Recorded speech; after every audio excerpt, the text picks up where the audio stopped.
네, 안녕하세요. 반갑습니다. 정윤성 교수입니다. 예, 제가 늦게 영상 올려서 정말 죄송하고요. 늦게 올린 이유는 여러 가지가 있는데, 개인적인 사정도 좀 있었고, 무엇보다도 우리 교재가 되게 어렵기 때문에 그 어려운 교재를 쉽게 설명하기 위해서는 요 조금 보완 자료가 조금 필요했어요. 사진 위주로. 예. 그래서 강의 자료를 좀 준비를 하는 과정이 조금 생각보다 좀 오래 걸리더라고요. 그래서 여러분께 공지사항을 올려드린 그 PPT 자료, 뭐 이렇게 별건 없지만 그걸 먼저 여러분들한테 보기 편하도록 좀 이렇게 다듬는 과정이 조금 시간이 좀 걸렸습니다. 그리고 또 하나 교수가 느낀 거는, 여러분이 이 과목을 들으면서 수강하는 것까지 좋은데, 나중에 중간고사나 기말고사를 보기 위해서 공부하실 때의 입장도 좀, 조금 생각을 하면서 좀 강의를 하고 있는 건데, 제가 생각을 했다는 건 뭘 생각했냐면은, 나중에 중간고사와 기말고사를 위해서 책을 혼자서 딱 펼쳐놓고 읽어보실 때, 진짜 감당할 수 없는 난이도고, 그 다음에 뭐 직장 생활과 공부를 병행하는 데 있어서 시간도 지금 부족한 상황에서, 이 난이도를 다 헤쳐나가면서까지 공부를 하기가 만만치 않을 거란 걸 지금 교수는 충분히 생각을 하고 있습니다. 그래서 가능하면은 책을 제가 직접 한 문단 한 문단씩 지난번부터 계속 그렇게 강의를 해왔는데, 강의 속도를 중요시하지 않고 강의를 앞에서부터 차분차분 이해를 시켜가면서 강의를 하는 쪽에 포인트를 맞춰서 이제 진행을 하려고 합니다. 그래서 그렇게 해야 되겠다는 생각을 하고서 지금 강의를 준비하고 있어서 일단 설명을 들어보시면 아시겠지만 되게 세세하게 설명을 드릴 거예요.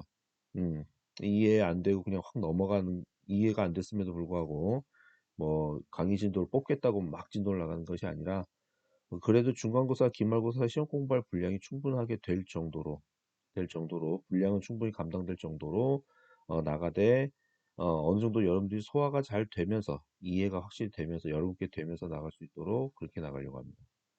자, 그러면은 뭐 교수의 얼굴이 중요한 건 아니니까 얼굴은 끄고 이제 이 강의 자료를 한번 보면서 책과 함께 같이 한번 나가보도록 하겠습니다. 자, 네, 제가 올려드린 자료긴 한데요. 자, 요거는 이제 드디어 2단원, 기체 크로마토그래피에 대한 설명입니다. 앞에 1단원은 액체 크로마토그래피를 기반으로 해서 각종 공식과 뭐 이런 것들이 막 나오면서 되게 어렵고 복잡했었죠. 그렇죠? 자, 지난번에도 말씀드렸고 또 예고했듯이, 이번 2단원부터는 앞에 거에 비하면 좀 그래도 수월할 거예요. 공식이 좀 적게 나오고, 그림 위주로 또는 장비 위주로 설명이 나오기 때문에. 자, 그럼 한번 설명 한번 들어보도록 하겠습니다. 자, 먼저 일단 이 페이지에는 공지사항에도 말씀드렸지만 왼쪽 아래쪽 하단에 이렇게 플러스 기호가 있는 거는 제가 여러분의 이해를 돕기 위해서 외부 사이트나 여러 가지 자료들을 좀 좀 찾아가지고 추가한 페이지예요. 이 페이지는 책에 없을 겁니다. 책에 없고, 책에 있는 페이지, 책에 있는 각종 그림이나 이런 것들은 이게 플러스 표시가 없는 페이지. 예. 이게, 하단 왼쪽에 플러스 표시가 없는 것이 바로 우리 교재에 있는 사진이나 그림이 들어가 있는 페이지가 되겠어요. 무슨 말인지 아시겠죠? 설명을 한번 하도록 하겠습니다. 기체 크로마토그래피란 건 뭐냐면, 분석하고자 하는 액체 형태의 샘플이 있을 거예요. 액체 형태의 샘플은, 액체 형태라는 뜻은 뭐냐면 안에 분석해야 될 용질 분자들이 녹아 있고, 그 다음에 얘네들을 녹여놓은 용매, 그러니까 용액 형태란 뜻이에요. 그러니까 용매와 용질이 섞여 있는 용매 속에 여러 종류의 분석해야 할 용질 샘플들이 녹아 있는 이러한 용액을 기체 크로마토그래피, 게스 크로마토그래피라는 거에다가 탁 주입을 하게 되면은 컬럼에 들어가기 직전에 샘플을 주입하는 단계에서 이 샘플 용액에 들어가 있는 용매와 용질을 모두 다 기체로 만들어버리는 기화시키는 이렇게 작업을 걸어주게 됩니다. 그래서 이런 작업이 걸리게 되면 이러한 샘플 시료들이 근데 모두 다 분자들이 기화가 돼서 공중에 둥둥 떠 있는 상태가 되고, 이 상태에서 캐리어 가스, 이게 바로 이동상인데요. 전혀 얘네들하고는 화학 반응을 하지 않는 그저 바탕으로 흘려주는 이동상으로서의 기체를 흘려주게 되면 이 이동상의 흐름에 맞춰서 이러한 샘플 분자들이 같이 쓸려서 지나가면서 컬럼이라고 하는 아주 가느다란 미세관을 통과하면서 그 성분들이 날아가는 속도의 차이가 각기 다 발생하기 때문에 물질을 정확히 분리해낼 수 있다는 겁니다. 간단히 설명하면 어떤 분석해야 되는 이런 용질 입자들도 다 분자로 구성되어 있을 거예요. 근데 분자들이 여러분들이 이제 일반화에서 공부하셨겠지만 예를 들어서 이산화탄소 분자하고 뭐 질소기체 분자하고 뭐 이런 게 있다 그러면 분자들마다 무게가 다 다릅니다. 무게가 다르면은 가벼운 녀석은 당연히 빨리 날아갈 테니까 먼저 앞서서 뭉쳐서 날아갈 테고, 그다음에 무거운 녀석은 가장 늦게 날아가게 될 거예요. 암모니아 기체하고 우리가 방귀 뀌었을 때 냄새나는 그 메탄가스하고 어느 게 더 가볍냐라고 한다면 메탄가스, 방구가스가 더 가볍습니다. 그리고 저기 암모니아가 그 메탄가스보다는 더 무겁거든요. 그래서 메탄가스는 늦게 날아가고 암모니아 가스는 아니, 메탄가스는 가벼우니까 더 빨리 나오고 앞부분에 나오고 그다음에 암모니아는 늦게 나옵니다. 그렇게 이해를 하시면 되겠어요. 그래서 컬럼을 통해서 이렇게 분리돼서 나오는 끝부분에 가서 이제 검출기를 통해서 어떤 녀석이 먼저 나왔는지를 이렇게 그래프를 그려가지고 봉우리 피크라고 하죠. 여러분 지난 1단에서 공부했던 가우스 봉우리 형태로 데이터를 뽑도록 되어 있는 게 바로 크로마토그래피의 전반적인 내용입니다. 뭐 컬럼을 보통 이야기할 때는 여기 앞에 부분을 컬럼 입구, 여기는 컬럼 끝 이렇게 부르지 않고요. 이제 명칭이 어떻게 되냐면요. 여기 앞부분은 컬럼의 머리라고 이야기하고요. 그 다음에 여기 끝을 컬럼의 출구라고 이야기합니다. 우리 책에서 그렇게 용어를 쓰고 있기 때문에 교수가 이제 설명을 드리는 거니까 컬럼의 머리 부분과 컬럼의 출구 부분이라고 하는 용어를 일단은 염두에 두시고 또 읽어보시면 좋을 것 같아요. 자, 그러면 앞에 있는 거는 개요도고요. 개요도고. 이 그림은 분석해야 될 입자 중심으로 그림을 그려놓은 거고, 요거는 실제 크로마토그래피라고 하는 기계의 그 장비의 입장에서 장비를 좀 중점적으로 보기 위해서 다시 그려놓은 겁니다. 실린더라고 하고 옆에 달려있는 이 가스통은 바로 이동상 기체를 담아놓은 가스인데요. 고압으로 이제 가스가 빵빵하게 충전이 되어 있습니다. 그리고 여기다 교수가 필기 잠깐만 하나만 좀 할게요. 필기 조금만, 표시만 조금 할게요. 책에도 나오는 내용이긴 한데, 이 이동상 기체라고 하는 거는, 자, 이동상 기체라고 하는 거는, 자, 마우스로 글씨 쓰는 거니까 조금만 좀 이해를 해주세요. 글씨 잘 못 써도요. 수소기체, 헬륨기체, 질소기체를 주로 사용합니다. 이 세 가지를 한꺼번에 다 쓴다는 게 아니라 상황에 맞춰서 수소기체를 이동상으로 사용할 때가 있고 헬륨을 사용할 때, 질소기체를 사용할 때가 있다는 거예요. 어떤 물질을 분석하느냐에 따라서 그리고 분석하려고 하고자 하는 물질의 그 기본 성질에 따라서 여러 가지 조건에 따라서 알아서 잘 골라서 선택을 해서 실험을 해야 됩니다. 그래서 이렇게 고압가스로 이렇게 딱 이렇게 고압가스가 이 관을 따라서 이동상이 이제 쭉 이동을 하게 되는데 이 미키마우스처럼 생긴 요거는 이제 압력 게이지가 되는 거고요. 압력을 알 수 있는 바늘 이렇게 게이지가 되는 거고요. 그 다음에 여기서부터는 이제 이동상 가스를 얼마만큼의 속도로 이게 흘려줄 것인지 속도를 조절해주는 컨트롤러가 여기 달려 있고요. 그 다음에 여기가 뭐냐면 시료를 주입해주는 시료 주입기, 시료 주입기, 샘플을 우리나라 말로 시료라고 하고요. 그 다음에 인젝션을 주입기라고 합니다.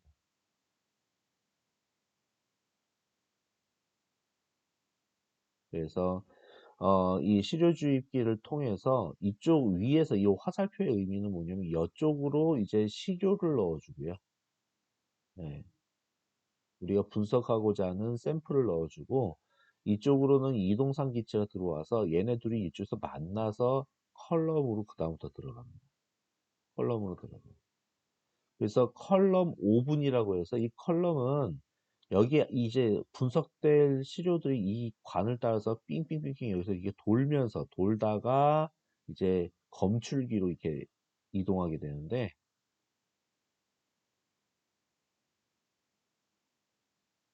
이렇게 뺑뺑 감겨 있는 컬럼에서 이제 뭐라고 해야 되죠? 예, 분리가 일어나게 됩니다. 그 샘플 속에 들어가 있는 분자들의 무게에 따라서 날아가는 속도가들이 달라지기 때문에 어떻게 물질이 분리가 돼요. 또 그리고 또 하고 싶은 얘기가 또 뭐냐면 이 컬럼 오븐을 설명하다 말았는데 이 컬럼을 지나가는 동안에 샘플들이 잘 분리되게 하기 위해서 온도를 조절할 필요성이 있습니다.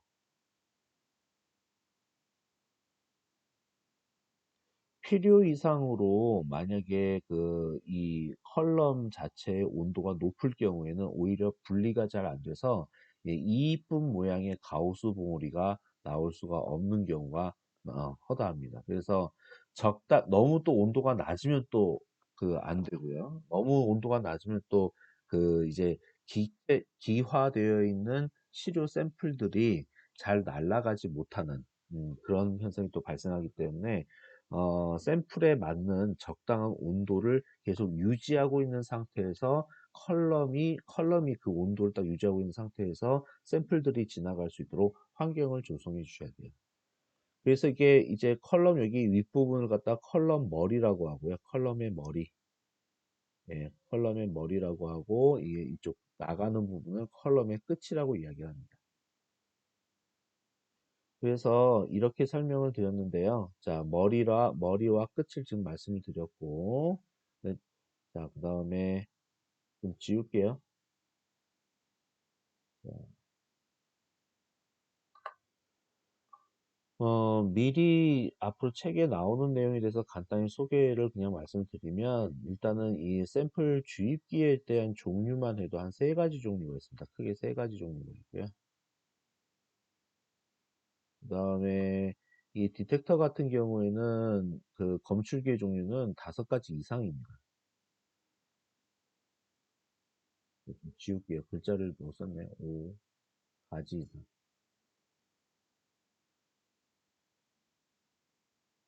그래서 5가지 이상이 되기 때문에 초반에 샘플 주입기와 그 다음에 이 디텍터에 대한 공부를 빡세게 하실 것이고, 그 다음에 컬럼의 종류나 컬럼의 구성, 컬럼 자체 내부 얇은 관속에 뭐가 도대체 들어가 있길래 뭐 이런 것들에 대한 자세한 설명 공부하시게 됩니다. 순서는 요렇게 1번, 그 다음에 2번, 그 다음에 3번 순으로 공부하시게 될 겁니다.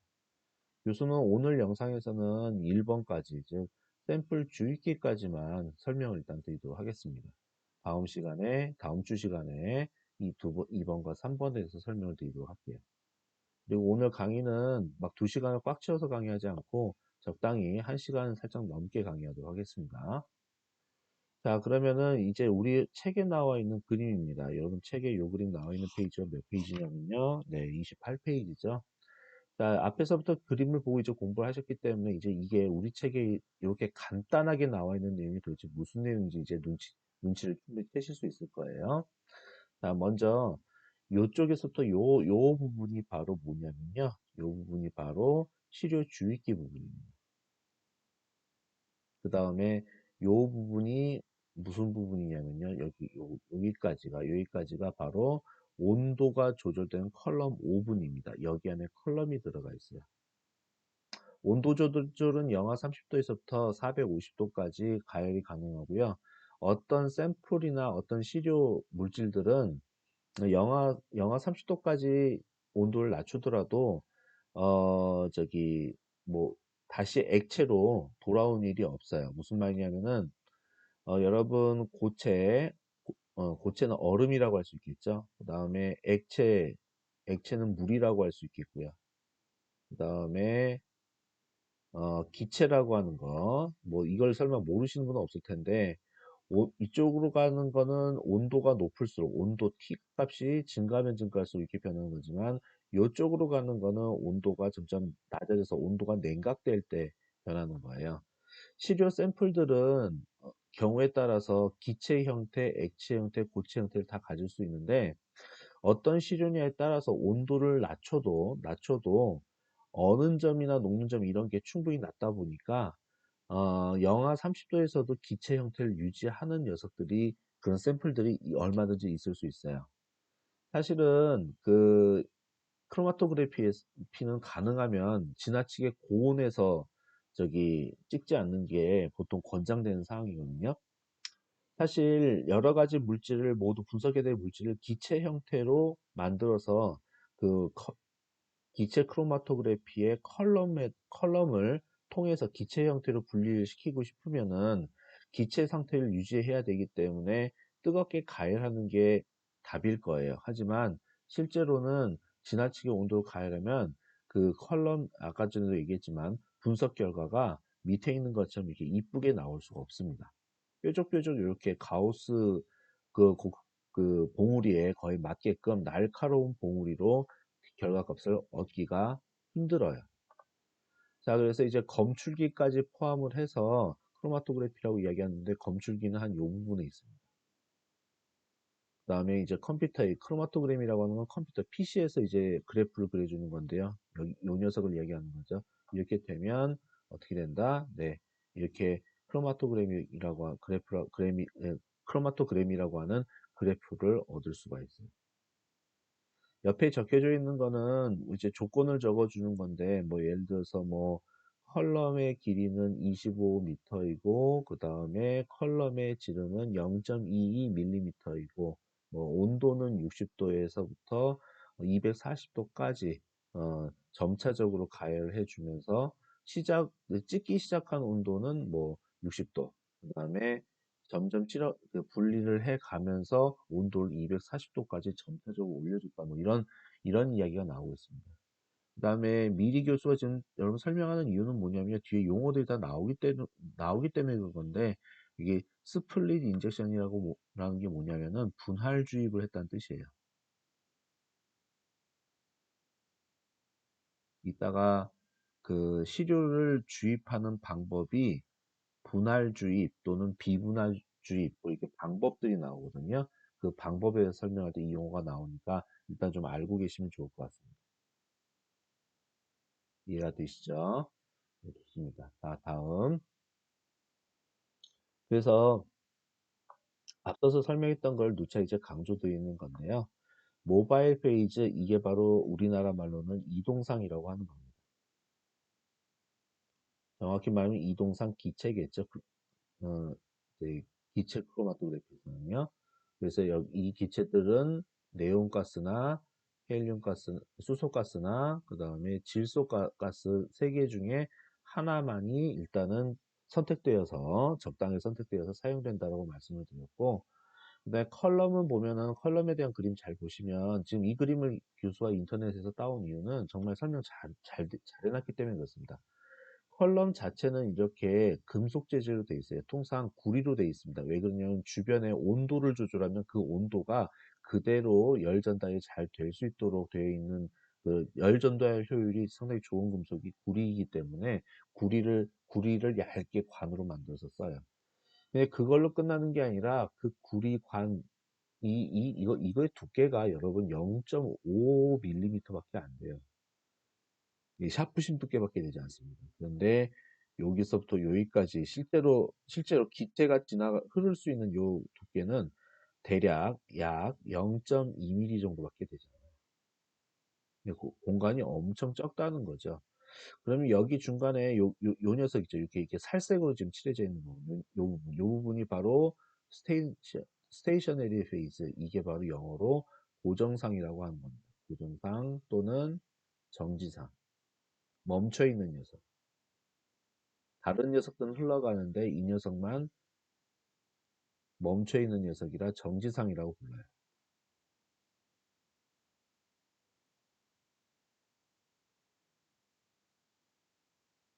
자, 그래서 정지상의 성분에 대해서 나중에 한번 배우시게 될 겁니다. 무슨 말이냐면은 일단은 컬럼이라고 하는 이 얇은 구리 재질의 그 얇은 관 속에는 일정 두께의 정지상이 내벽면을 코팅을 하고 있습니다. 실제로 컬럼을 제조하는 공장, 회사에서는요, 이 내벽면의 코팅이 균일하게 이렇게 코팅하는 그런 기술 같거든요. 그런 기술이 있어야 돼요. 그래서 그런 거를 잘 코팅하는 그런 회사들이 뭐 독일 회사나 일본 회사들이 그런 걸 코팅한다는 걸로 알고 있어서 독일제 컬럼과 일본제 컬럼이 좀 비싸게 팔리고 있습니다. 요즘에는 우리나라도 개발한다고 하는데 어느 정도 수준까지 발전이 되어 있는지 모르겠습니다. 제가 지금 말씀드린 거는 한 십몇 년 전 그 기준으로 말씀을 드린 건데 지금도 이게 고난이도 기술이다 보니까 이런 컬럼을 제작하는 기술이 우리나라가 어느 정도까지 지금 발전했는지 거의 비슷할 것 같긴 한데요. 예, 세계에서 가장 컬럼 잘 만드는 회사가 독일 정도 되는 걸로 알고 있습니다.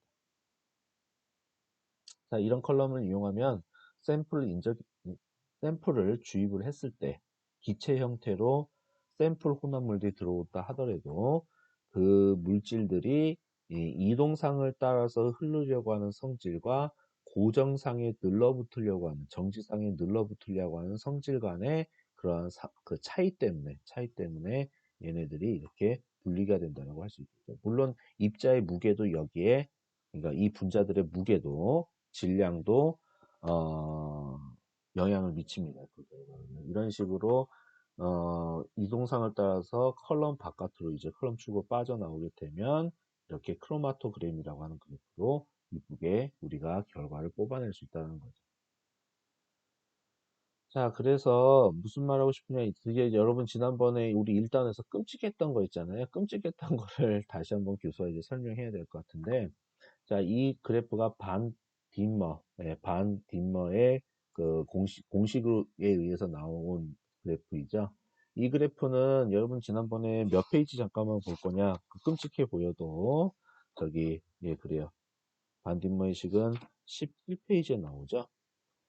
여기 HETP라는 거 이제 알 거예요. 이 이론 그 최적의 그 이론단의 높이를 이야기하는 거예요. 이론단의 높이는 A항 더하기 대충 적을게요. B항 더하기 C항으로 구성되어 있고 우리는 각각 이거에 대해서 공부를 많이 했었을 거예요.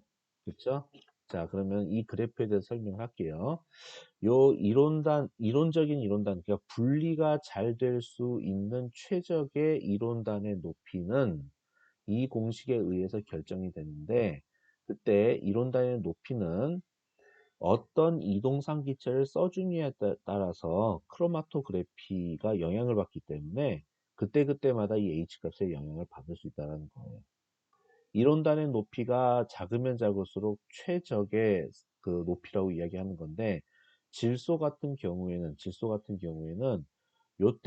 요때가 바로 최적의 이론단의 높이라고 이야기할 수 있는 거고 이게 이렇게 되려면 이게 뭐냐면요. 바로 밑에 적혀져 있죠. 평균 선형 속도. 네. U바라고 하는 거. 이동상 기체가 날아가는 속도를 센티미터 퍼 세컨, 초당 몇 센티미터로 날아가느냐로 측정을 해 봤을 때 대충 한 13 또는 14 센티미터 퍼 세컨으로 이 질소 기체를 흘려줬을 때 그때의 어, 물질을 분리할 수 있는 최적의 이론단의 높이가 어, 최저가 돼서 결정될 수 있다는 걸 이야기하고 있는 겁니다. 헬륨 같은 경우 기체를 썼을 때는 흘려주는 이동상의 직선으로 날아가는 속도가 대충 22 cm per sec 정도 되어야 그때의 컬럼의 최저 이론단의 높이가 형성되는 것이고요. 수소 같은 경우에는 한 30 이상, 예, 한 36 정도 되는 속도로 이렇게 흘려줬을 때, 그때 비로소 뭐가 될 수 있다? 최저 이론단 높이가 될 수 있다는 겁니다. 무슨 말인지 이해가 되시죠? 그러면 여러분들이 얼른 봤을 때는 그때 지난번에 교수가 뭐라고 얘기했냐면은 이렇게 기울기가 올라가는 거 이렇게 커지게 되면은 그 값이 커지게 되는 게 부정적이라고 말씀을 드렸는데 지금 기체의 상태를 딱 보니까 샘플의 종류에 따라서 이동상을 흘려주는 속도를 좀 빨리 흘려줘야 될지 천천히 흘려줘야 될지를 또 결정을 해야 돼요. 그러니까 이동상 기체를 천천히 흘려줘야지만 샘플이 잘 분리될 것 같다 그러면 어, 최적의 속도가 14 정도를 갖는 질소 기체를 써야지만이 어떻게 적당한 상황이라고 할 수가 있는데, 만약에 아주 천천히 흘려줘서 샘플이 분리될 수 있는 그러한 샘플 사용해서 분석하는 그 실험을 할 때 그냥 아무 생각 없이 헬륨 기체를 썼다. 헬륨 기체를 써서 이 샘플은 이동상 기체를 천천히 흘려줘야지 된다고 들었어. 그러면서 천천히 흘려주겠다고 해서 똑같이 한 14 정도 되는 속도로 14cm per sec 정도의 속도로 흘려줘 버리면 그때 이론단의 높이가 여기 즉 헬륨 기체를 썼을 때는 여기가 되어버려서 이론단 높이가 상당히 높아지게 되는 거예요. 누구를 썼을 때에 비해서 네, 저기 지금 질소 썼을 때에 비해서요. 만약에 정말 잘못된 선택은 뭐겠어요?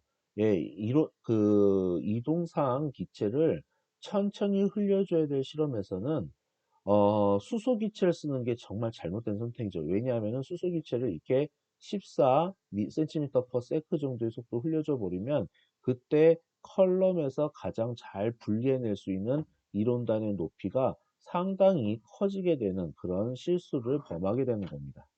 그래서 이렇게 이해를 하셔야 충분히 여러분들이 컬럼과 이동선 간의 관계를, 최적 관계를 이해를 하실 수가 있어요. 그러니까 선택을 해서 활용할 수 있다는 겁니다. 여러분들이 지금 어떤 직장을 다니시면서 어떤 일을 하고 계신지는 정말 잘 모르겠지만, 나중에 컬럼을 잘 선택하더라도 이동상 기체를 잘못 선택하는 바람에 분리 분석이 안 되는 그런 기체 크로마토그래피 그런 걸 경험하시게 될 수도 있다는 겁니다. 이걸 잘 유념을 하셔야 되기 때문에 그래요.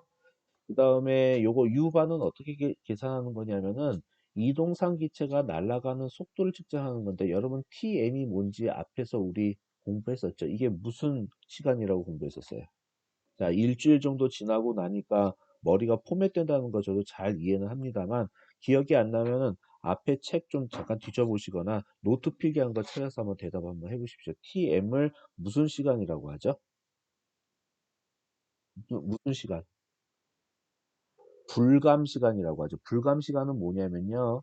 자, 여러분께 충분히 다시 한번 말씀드릴게요. 자, 요 그림을 보고 말씀드릴게요.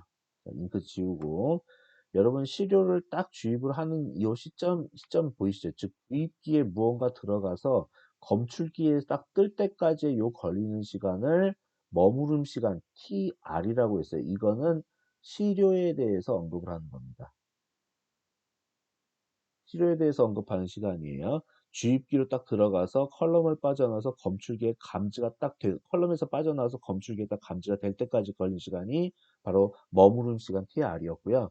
TM은 뭐냐면요. 이거는 순수한 깨끗한 이동상, 순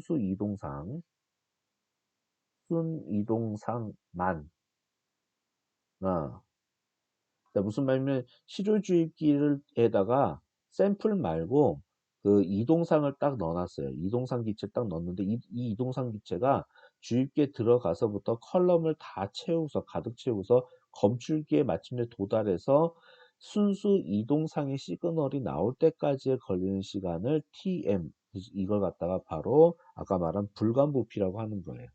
감지가 안 되는 불감 시간이라고 하는 거예요. 감지가 되지 않는 시간. 그래서 불감 시간.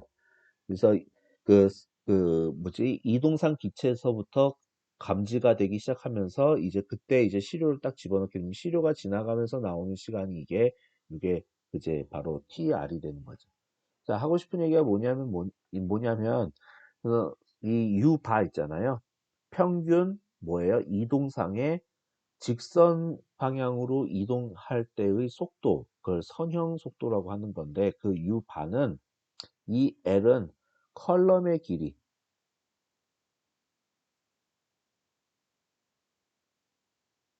컬럼의 총 길이요.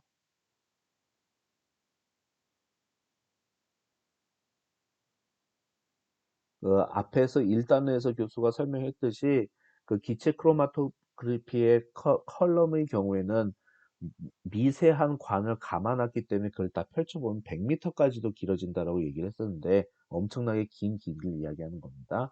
그 길이를 불감 시간, 즉 시료 주입기에서부터 투입 시작해갖고 검출기까지 바로 딱 도달할 때까지, 그러니까 컬럼을 다 통과할 때까지 걸리는 시간, 누가? 예, 순수 이동상이 컬럼을 완벽하게 통과할 때까지 걸리는 시간 TM으로 그게 바로 불감 시간인데 그걸로 그 길이를 나눠주게 되면 평균 선형 이동 속도가 나온다는 거예요. 그리고 오른쪽 그래프는 책에서 얘기할 때 이걸 뭐라고 얘기를 하냐면요.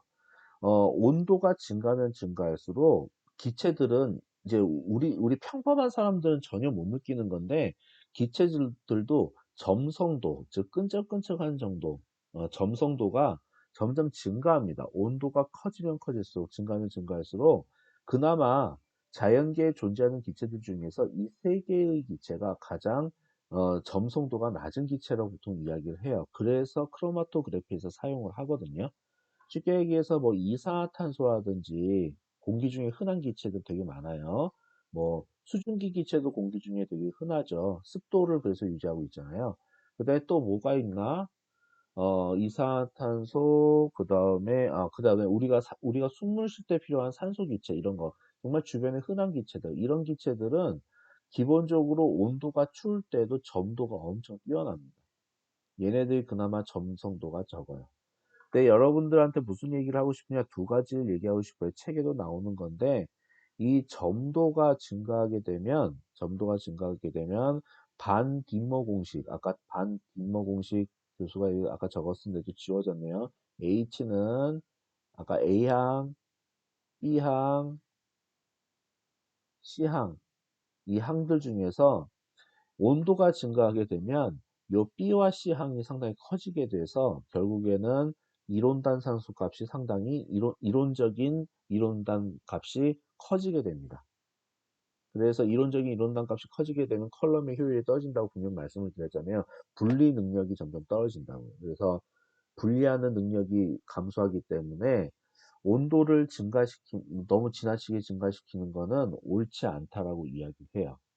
그래서 물론 샘플 중에서는 온도가 꼭 300도에서만 그 분리가 되는 샘플들이 있으면 어쩔 수 없어요. 그건 어쩔 수 없이 온도를 높여서 실험을 해야 되는 건데 굳이 그럴 필요까지 없는 샘플을 기체 상태를 무조건 유지시켜야 되겠다는 일념으로 뜨겁게 가열해줘야 되겠다. 이런 생각만을 단순 무식한 생각 가지고 온도를 고온에서 실험하면 모든 샘플들이 확실히 기체가 되니까 뭐 실험 결과에는 지장 없겠지 뭐 이러고서 실험하시는 분들은 이 용매란다. 다시 한번 얘기할게요. 이동상 기체들이 점도가 커지는 바람에 결과가 잘 나오지 않는 그런 문제가 발생하게 됩니다.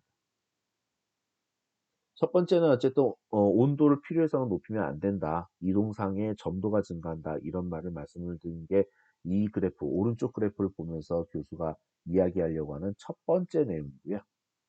지금 교수가 설명하는 내용을 여러분 메모하시면서 설명을 듣고 계시죠? 필기하시면서 책에 필기해 두시면서 설명을 들으시거나 아니면 노트에 필기를 하면서 설명을 들으시거나 둘 중에 하나를 반드시 하셔야 됩니다. 물론 과제 제출하시려면 노트에다 필기하셔야 되겠죠? 자, 요 그래프 보면서 그거를 그 첫 번째로 얘기해야 되는 게 아까 전에 그거 온도를 증가시키면 이동상 기체의 점도가 증가한다는 말. 그게 첫 번째라면 두 번째는 점도라고 하는 거에 대한 정의를 좀 설명을 드리려고 해요. 점도는 흐르려고 하는 것에 대한 저항 정도를 갖다가 바로 점도라고 합니다. 그러니까 우리는 보통 점도하면 점성도, 끈적끈적함을 이야기하는데 화학에서 얘기하는 점도의 정확한 정의는 흐르고자 하는 성질에 대응하는, 그러니까 안 흐르려고 하는 성질, 그걸 갖다가 점도라고 이야기를 해요. 크로마토그래피는 어쨌든 기체가 모세관을 따라서 흘러가야 됩니다. 그렇기 때문에 점도가 커지면은 아주 곤란해져요. 그리고 또 크로마토그래피의 그 컬럼 내부에 여기 돼 있는 고정상, 즉 정지상 있죠. 정지상도 점도가 있습니다. 무슨 말이냐면은 여기 이동상이 흐르고자 하는 것을 어거지로 막으려고 하는 성질. 그러니까 정지상도 점도라는 게 있어요. 정지상의 점도. 그래서 정지상의 성질도 상당히 중요하기 때문에 이게 모든 분석 결과에 영향을 미치는 요인이다라는 것을 말씀드리고 싶습니다. 자, 그래서요. 요거 이제 곧 교수가 요거 좀 PPT를 설명하면서 저기 책을 지금 안 보고 있는데 걱정하지 마세요. PPT로 전체적인 스토리를 쭉 설명드린 다음에 그 다음에 여러분들한테 책을 한번 보세요 하고서 일일이 보면서 밑줄도 쳐드리고 어떤 내용이 아까 전에 설명했던 내용이라는 걸 연관지어서 이해를 시켜드릴 테니까 일단 화면만 먼저 보시길 바랍니다. 자, 여기서 보면은 이 J값이라는 게 뭐 책에서 이제 곧 등장하는데 이 J값의 의미는 바로 잠깐만 책에서 이거를 압축인자라고 부릅니다.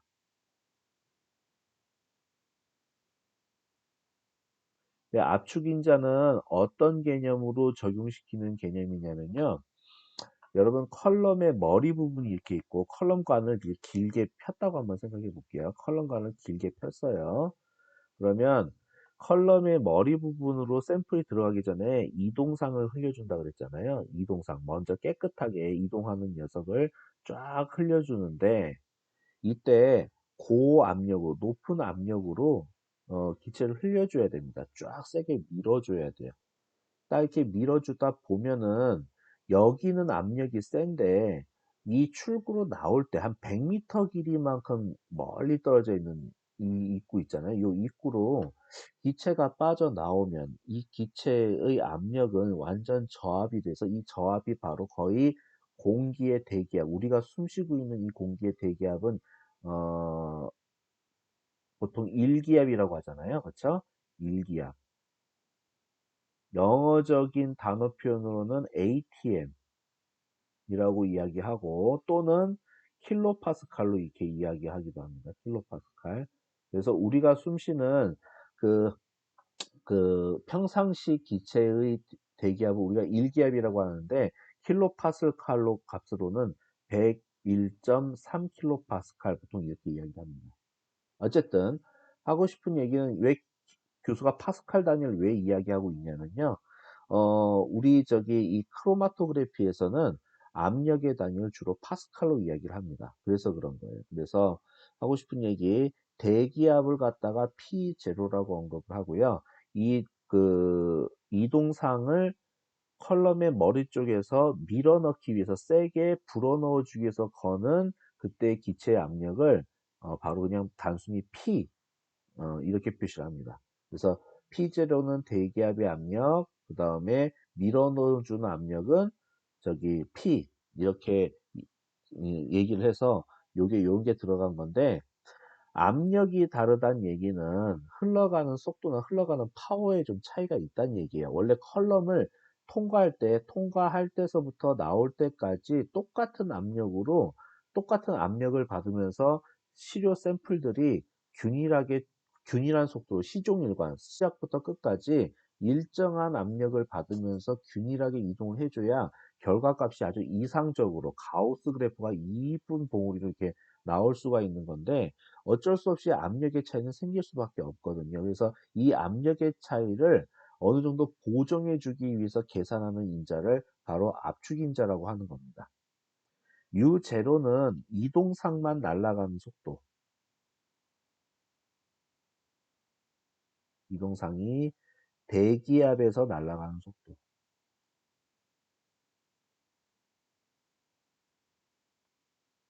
이동상의 속도라고 할게요.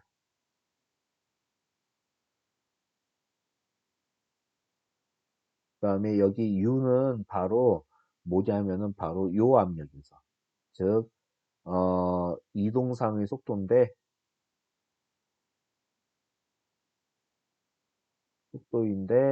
바로 뭐다? 네, 그 저기 어, 그 컬럼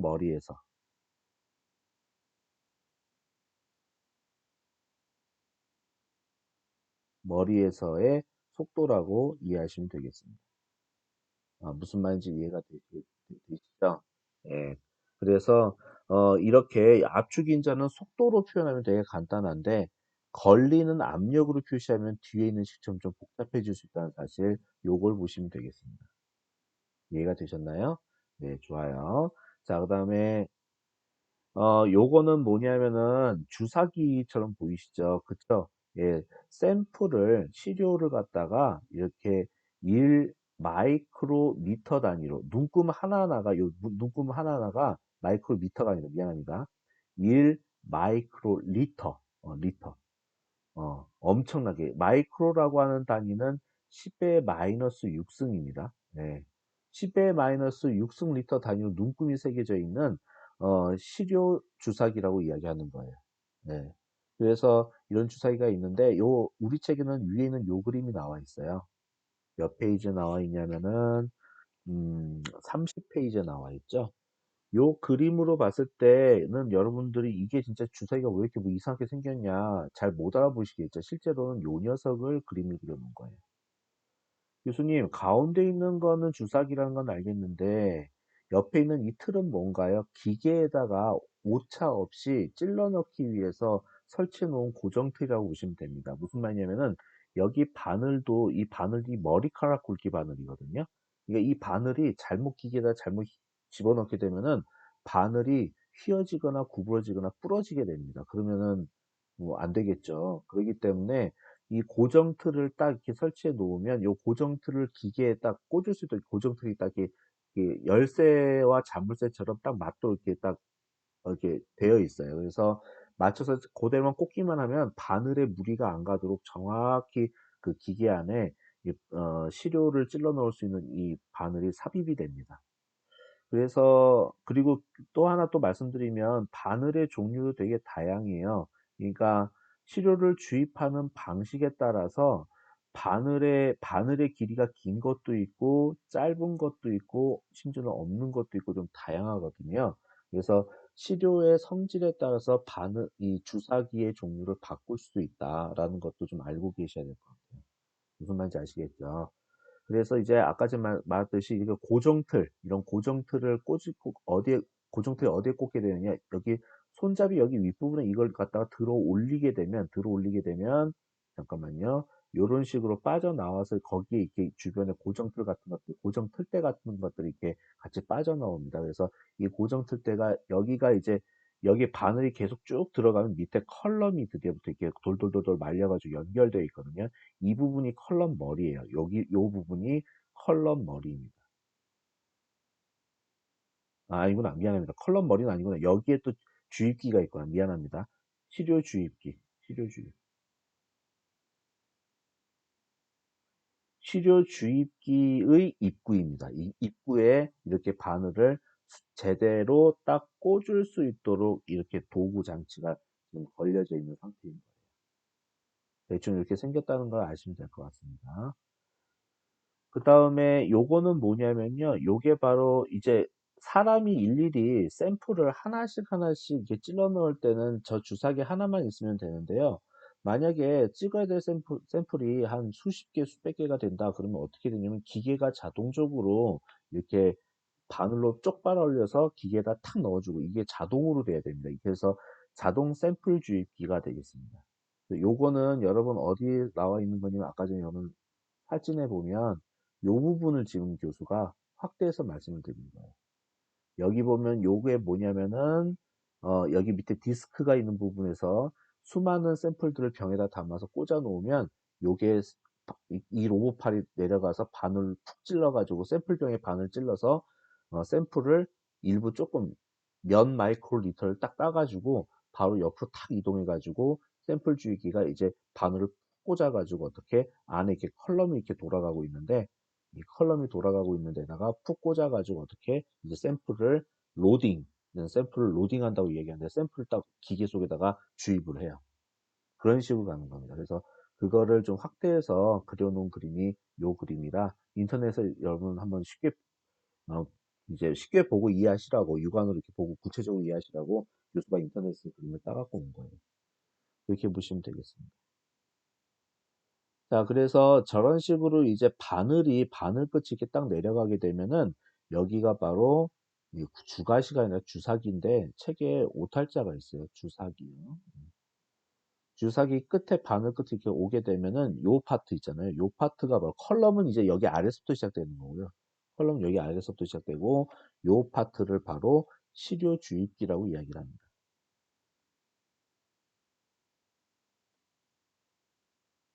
자, 시료 주입기라고 하는 거는 이제 이렇게 이게 가장 단순한 구조고요. 치료주기의 종류가 크게 세 종류가 있다고 말씀을 드렸죠. 사실은 네 종류인데 거짓말해서 죄송하고요. 세 가지라고 얘기하는 게 맞는데 그래도 세부로 분할해서 설명하는 게 여러분들이 이해하기가 더 편할 것 같네요. 가만 생각해 보니까 요런 거 가장 단순하게 생긴 거 한 종류, 그다음에 조금만 넣을게요. 그다음에 이거 두 번째 종류, 이게 세 번째 종류, 그다음에 이게 네 번째 종류. 그래서 크게 네 가지 종류가 우리 책에 소개가 되어 있습니다. 자, 벌써 영상을 여러분한테 벌써 동영상을 신나게 강의하고 있는데 벌써 45분이나 흘렀네요. 어쩔 수 없이 영상을 두 개로 찍어서 올려야 될 것 같은 느낌인데, 자, 그러면은 일단 지금은 여기까지 설명을 드릴 테니까 45분 듣고 나면 여러분도 지치실 거예요. 그쵸? 지루하시죠, 되게. 최대한 이해하기 쉽게 교수가 되게 편안하게 설명을 한다고 했는데 전달 잘 됐을려나 모르겠습니다. 자, 일단은 10분간 휴식하시고 다음 영상 한번 보시기 바랍니다. 다음 영상은 이제 구체적으로 막 들어가니까 어쩌면, 좀, 조금 어려워지는구나, 이런 걸 깨달으실 수 있을지도 몰라요. 그런 걸 느끼실 수 있을 것 같긴 한데, 너무 걱정하지 마세요. 인간이 다 공부하는 것들입니다. 여러분이 이해 못할 리는 없고요. 자, 그러면은 이따가 봅시다.